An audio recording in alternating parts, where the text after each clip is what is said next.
বিশ্বনবীর ভেতরও সাদা বাহিরও সাদা, সুবহানাল্লাহ। আর এই সুন্দর সাদা দেহ নিয়ে আয়নায় দাঁড়িয়ে পড়তেন, আল্লাহ চেহারা যেমনি সুন্দর চরিত্রটাও সুন্দর করে দেয়। এজন্য আয়নার সামনে দাঁড়িয়ে এই দোয়ার দরকার আছে না নাই? পড়তে রাজি আছেন? মনে থাকবে না মাহফিল শেষ ভুলে যাবেন? মনে থাকবে? আয়নার সামনে আপনি যখন দাঁড়াবেন, আপনার স্ত্রী যখন দাঁড়াবে, আপনার বাচ্চারা যখন দাঁড়াবে, বলে দিবেন বাবা আয়নার সামনে দাঁড়ানোর দোয়া পড়ো। কত অসাধারণ দোয়া!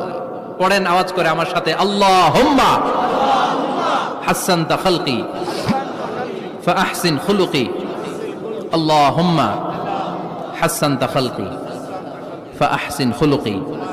এর মানে আল্লাহ আমার চেহারাটা করেছো সুন্দর, আমার আচরণ আমার চরিত্রটাও সুন্দর করে দাও। চিৎকার করে পড়েন আমিন।